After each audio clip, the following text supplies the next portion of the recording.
Hey there, Capricorn. Welcome to your reading. We're just gonna jump right in. I have to be completely honest, and I don't want you to be scared. This is not like just take a deep breath. However, this reading does come with a very clear warning that if you ignore your intuition right now about this relationship, it will bring about a tower moment. Okay? Now, and that is to say, again, if you ignore your intuition, this tower is going to happen. You can initiate this tower yourself by choosing to walk away. Honestly, this is what this is saying. There's in the recent past a very clear indication that some type of collaboration is not working, to be completely honest. It has kind of fulfilled its purpose. It has reached its end. However, there was some kind of revisiting indicated here that someone felt like they maybe missed something, but the way that it's coming through is like, oh well, if I had done this instead, then this would have worked out, or I can fix it if I just do this kind of perspective. And it's, I'll be honest, Capricorn, and I keep getting reminded, like it's I keep hearing something about Saturn. It's like this is just, I have to be straight with you about this, and I think that you're just ready to hear it because it's something that you've been dancing around. Like you will experience it as like a gut knowing. The solar plexus chakra is here and it's emphasized with this, literally the relationship. I think this relationship would have moved really fast, honestly, and it's, this spread is really emphasizing that this is a kind of a pattern for sure here with judgment coming out. But it's like there's almost a fear of, not a fear, but a real like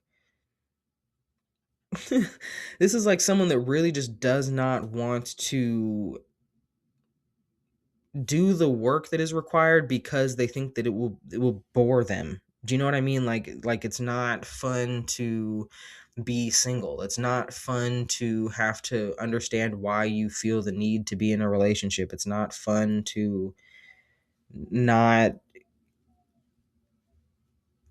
this feels very codependent, to be quite honest, Capricorn. And it's not even so much that I think you're getting any type of fulfillment out of this.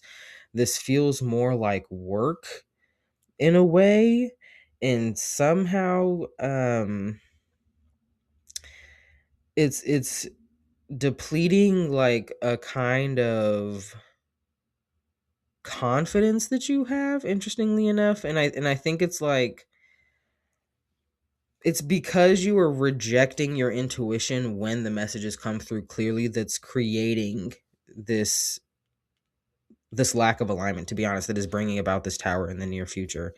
And I will be completely honest, this tower is also tied to finances. We have the Five of Pentacles out here. If something about this connection is like, I get that, like, you're literally spending all forms of currency that you have. If it's your emotions, if it's your like spirituality, if it's your actual finances, your patience, your confidence, like every, this relationship is costing everything because you're ignoring your intuition that it needs to end. And then there was literally, the start of this reading is starting with the end. It literally says that this, at one point, this relationship was over.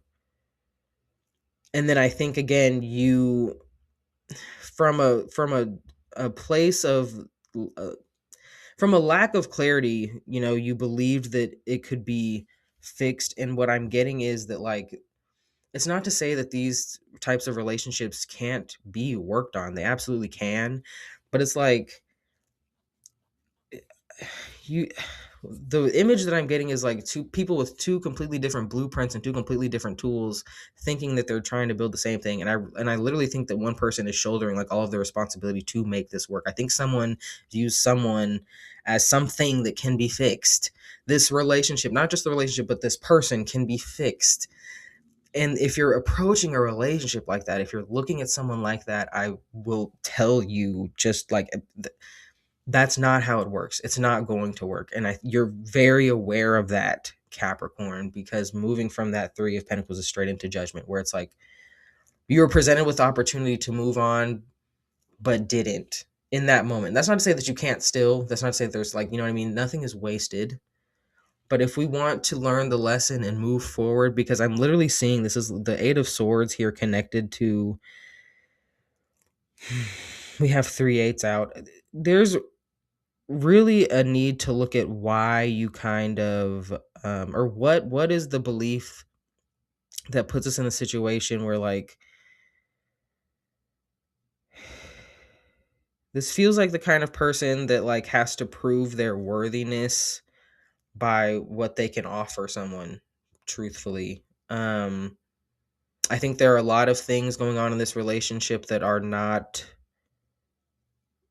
okay, is the way that phrasing is coming out. But it's like, I think there are things that you're neglecting for yourself for the purpose of like maintaining this relationship in the hopes of fixing this relationship. And that is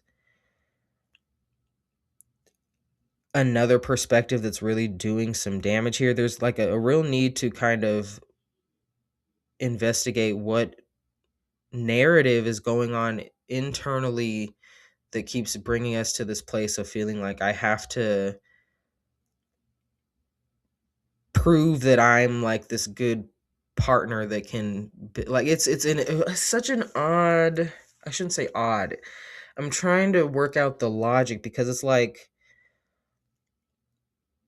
almost like whoever this reading is for feels like they have to prove themselves by like sticking with someone even though they're treating them maybe not the way that someone should be treated in a relationship, or like there's something that has to do with um feeling like someone needs to prove themselves in a relationship, that like, you know what I mean, like they need to rectify this, like there was just something, and it's like the truth of the matter is that the relationship served its purpose, and that things you could have walked away.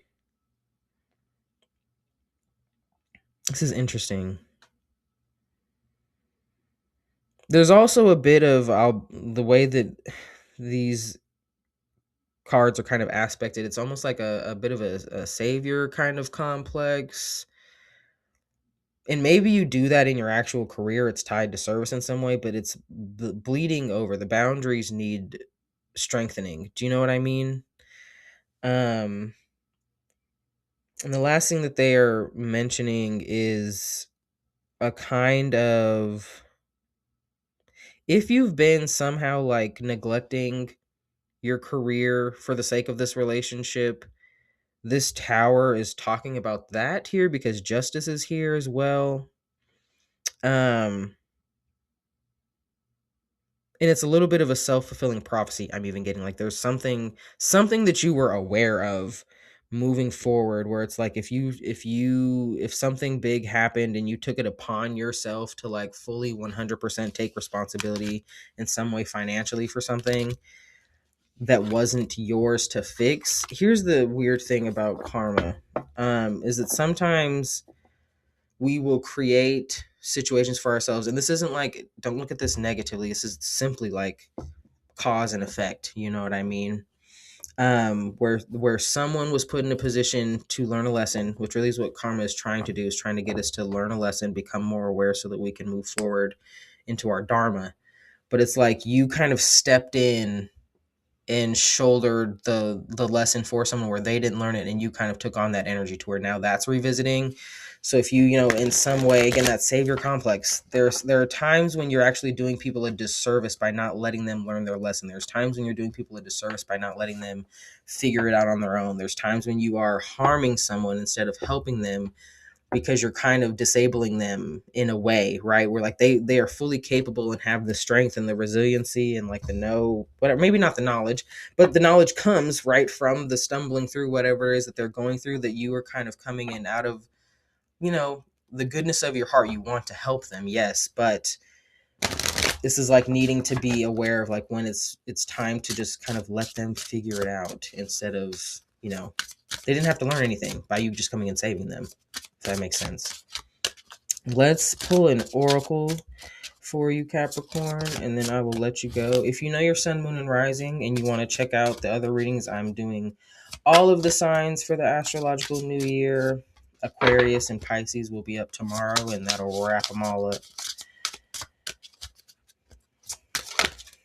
What's going on, Capricorn? This energy is very not wanting to talk about it. I think there's people around you who are maybe aware of the way that this relationship is going, and it's like I'm almost getting a sense of embarrassment. One card came out. The card that came out for Sagittarius, actually. And what is this other one? Okay. So we have number 16, Ursa Minor, Consequences. And I did shuffle this deck. I shuffled this deck multiple times before I did this one. So we have Ursa Minor, Consequences, number 16, and Libra, Balance, number 7. So, and 16 reduces to a 7. So if 7s are your gig, 7s can also represent a little bit of confusion, feeling like we're kind of stuck a bit. But that's okay, Capricorn. Let's see. Ursa Minor says, everything is connected. Think things through. Do not rush your decision. Be patient. Be observant. Sometimes we only see a part of the full picture. Today has consequences. Choose carefully. All right, number 7, Libra, Balance. It says, nature seeks balance. So should you. Avoid extremes. Moderation is key in this situation. Stop burning the candle at both ends. Work smarter, not harder. Weigh up all the possibilities before making a decision. Make sure you are seeing both sides of the situation. Imbalance without check leads to chaos, poor choices, lack of boundaries, anger, and confusion. All right, Capricorn, just trust yourself. Trust that what you've been seeing is correct. Trust that what you've been feeling is correct. Trust those intuitive downloads. Okay, stop talking yourself out of them. I hope that this helped. You know the deal. I appreciate all the button pushing, and I hope to see you guys next time. Bye.